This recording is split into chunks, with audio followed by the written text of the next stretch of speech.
नमस्कार मंडळी, कसे आहात तुम्ही? मजेत ना? मजेतच असायला हवं. चला आज आपण बनवूयात बेसना व्यतिरिक्त ढोकळा. हो, याच्यामध्ये ना आपण बेसन वापरलंय ना हरभऱ्याची डाळ वापरलेली आहे. हरभऱ्याची डाळ, तांदूळ भिजवून हा ढोकळा नाहीये. अगदी हटके आणि वेगळा ढोकळा मी इथे बनवलेला आहे. रिझल्ट तुम्ही सुरुवातीला पाहून घ्या, म्हणजे तुमच्या लक्षात येईल की रिझल्ट आपल्याला काय मिळणार आहे. म्हणून रेसिपी शेवटपर्यंत पहा. हा ढोकळा आपण नाही बेसनापासून बनवला ना हरभऱ्याची डाळ आणि तांदूळ भिजत घालून बनवला. हरभऱ्याची डाळ आपण याच्यामध्ये वापरलेलीच नाही आहे. तरीसुद्धा ढोकळा बघा काय मस्त जाळीदार झालेला आहे. कारण माझ्या लक्षात आलं आहे की बरेच जणांना हरभऱ्याची डाळ किंवा बेसनापासून प्रॉब्लेम आहेत. बरेच जणांना ॲसिडिटी, पोट जडजड करणे, छाती जडजड असे बेसनाचे पदार्थ खाल्ल्यानंतर होतं. हो ना? तुम्हीही त्यातले असाल तर ही रेसिपी तुमच्यासाठी. कारण ढोकळा खायला प्रत्येकाला आवडतं. तर मग त्यासाठीच मी आज हा ढोकळा बनवलेला आहे मुगाच्या डाळीपासनं. हो, आपण मुगाची डाळ 4 तासासाठी भिजत घातली होती बघा. पण तुम्ही जर दुसऱ्या दिवशी ढोकळा बनवत असाल, तुमची जर पूर्वतयारी असेल, तर तुम्ही रात्री डाळ भिजू घातली तरीही चालेल. आणि लगेच आता हा व्हिडिओ बघितल्या बघितल्या ढोकळा बनवायचा विचार असेल, तर पटकन गरम पाणी करा आणि गरम पाण्यामध्ये मुगाची डाळ भिजत घालायला ठेवा. गरम पाण्यामध्ये भिजत घातल्यामुळे डाळ लवकर भिजते. चला इथे बघा, आपण ही डाळ 4 तासासाठी भिजून घेतली. छान डाळ भिजलेली आहे. आता आपण हे पाण्यातून काढून घेऊ. याच्यामध्ये आपल्याला पाणी ठेवायचं नाही आहे, म्हणून चाळणीमध्ये मी हे चाळून घेतलेली आहे. म्हणजेच हे पाणी अख्खं आपल्याला निथळून घ्यायचं आहे. पाणी निथळलंय. आता आपण हे मिक्सरच्या भांड्यामध्ये घालायचं आणि याच्यामध्ये आपल्याला आता चवीसाठी थोडीशी हिरवी मिरची, अद्रक घालायचं आहे.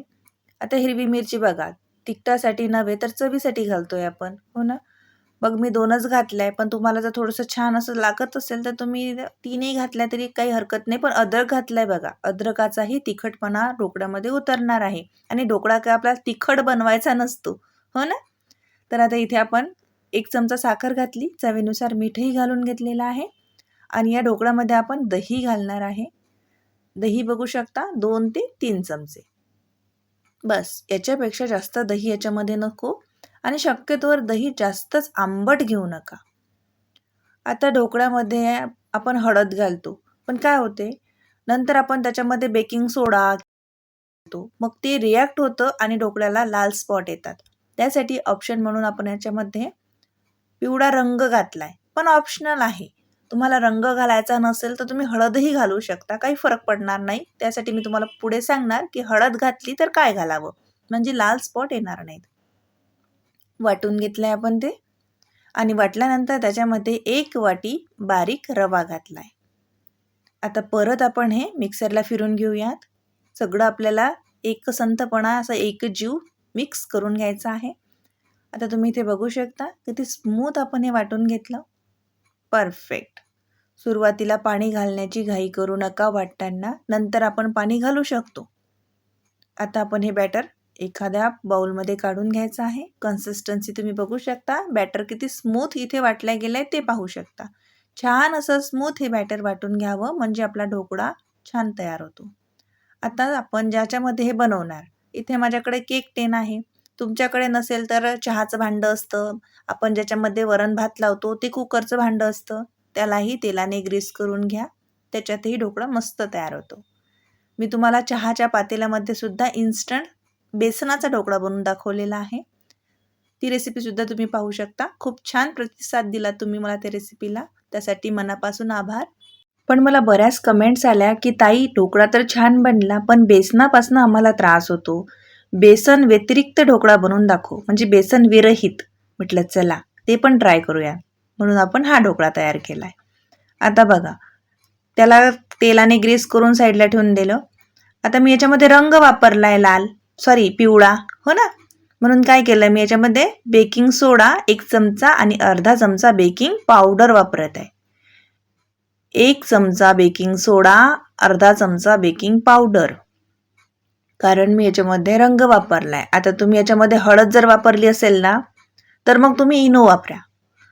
कारण हळद आणि बेकिंग सोडा एकत्र आलं की ते रिॲक्ट होतं आणि मग आपल्या ढोकळ्यावरती लाल स्पॉट येतात. म्हणून जर तुम्हाला हळद घालायची असेल तर बेकिंग सोडा न वापरता, बेकिंग पावडर न वापरता 1 सॅशे इनो वापरा. हो ना, आणि छान असं थोडंसं पाणी घालून हे फेटून घ्या. रिझल्ट बघू शकता, मस्तच. चला आता हे जे आपल्याच्यामध्ये जी हवा तयार झालेली आहे, हे जे बबल्स आलेले आहेत, हे दबू द्यायचे नाही आहेत. म्हणून इथे लगेच आपल्याला हे केक टिनच्या जे भांड्यामध्ये आपण तेल लावून घेतलं ना, त्याच्यामध्ये घालून घ्यायचं आहे. इथे व्हिडिओ फास्ट केला म्हणून तुम्हाला हे फास्ट दिसतंय. पण कधीही बेकिंग सोडा किंवा इनो काही घातलं ना बॅटरमध्ये, जे बॅटर आपल्याला बेक करायचं आहे ते फेटायचं नसतं. आता आपण हे छान कन्सिस्टन्सी बघून घ्या आधी. ना जास्त पातळ ना जास्त घट्ट अशीच असावी. आता आपण याच्यामध्ये घालून घेतलं, 2-3 वेळा असं टॅप करायचं. आतमध्ये जर हवा असली ना तर मग आपला ढोकळा जास्त छान असा फुलत नाही बघा. कढईमध्ये पाणी गरम केलं होतं, एक स्टँड ठेवायचं, जसं आपण ढोकळा स्टीम करतो ना. आता हे सर्वांनाच समजलेलं आहे, एवढं तर सर्वांनाच येतं. एवढ्या तर आपण व्हिडिओ रेसिपीज पाहून बसलेलो आहे, हो की नाही. चला 15 मिनिटासाठी ढोकळा स्टीम करूयात. आता गॅसच्या फ्लेमवरती सुद्धा निर्भर राहतं. छोटी फ्लेम असेल तर 20 मिनिटं सुद्धा लागू शकतात, हो ना. पण लगेच ठेवल्या झाकण उघडून बघायचं नाही, त्यामुळे त्याच्यामध्ये थंडी हवा बाहेरची जाते आणि मग आपला ढोकळा व्यवस्थित फुलत नाही बघा. म्हणून 15 मिनिटाच्या पुढेच चेक करायचं.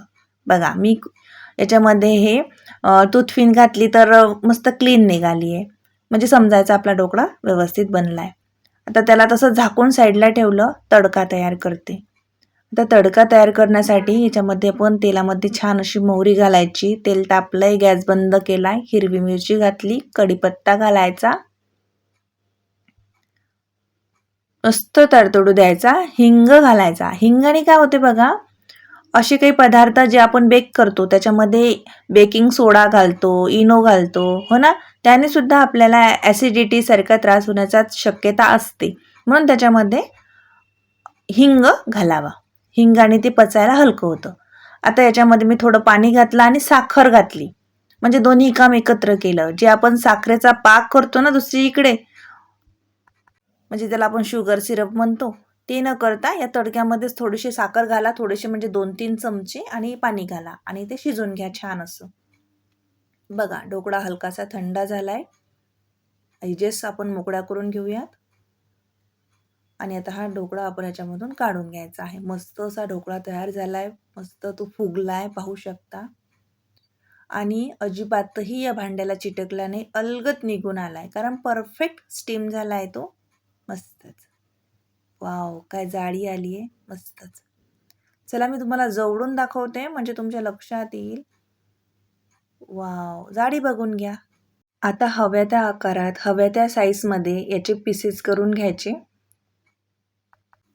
वाव, स्पंज बघा.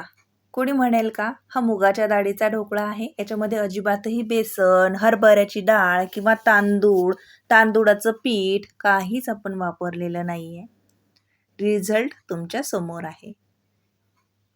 मस्तच. चला जो तडका आपण बनवून घेतला होता ना, तो आता याच्यावरती घालून घेऊयात. हा जो आपण 2 in 1 तडका बनवलाय ना, हा बनवायला खूप सोयीचा होतो बघा. कधी आपण काय करतो, बरेचदा मी सुद्धा काय करते, इकडं साखरेचं पाणी वेगळं करते, तडका वेगळा करते. पण ही ट्रिक वापरून बघा, एकत्रच होऊन जाते दोन्ही काम, घालायलाही सोपं आणि करायलाही सोपं, झटपट. तुम्ही जर हा नाश्त्यासाठी बनवला ना सकाळच्या काही गडबडीमध्ये, तर ही ट्रिक जरूर वापरा. शुगर सिरप आणि तडका एकत्रच बनवा. हा ढोकळा तुम्ही मुलांना टिफिनमध्ये सुद्धा देऊ शकता. अजिबातही चिवट, सांबट, हार्ड होत नाही, कारण हा मुगाच्या डाळीपासून बनलेला आहे, सॉफ्टच राहतो. पचायला हलका आहे, खायला रुचकर आहे. तर जरूर बनवा आणि तुमचे अनुभव माझ्यासोबत जरूर शेअर करा. तुम्ही जर वेट लॉस करत असाल तरीसुद्धा हा ढोकळा बनवू शकता, कारण मुगाची डाळ ही वेट लॉसमध्ये खूप आपल्याला मदत करते. त्याचे अनगिनत फायदेसुद्धा आपल्याला मिळतात. तर ही रेसिपी एकदा जरूर बनवा. आणि चला तर मग भेटूया अशा छान छान नवनवीन रेसिपीसोबत. तोवर मजेत राहा आणि सर्वात महत्त्वाचं म्हणजे स्वातीज रेसिपीज पाहत राहा. Swati's recipe Marathi YouTube channel म्हणजे रेसिपी आपली आपुलकीची.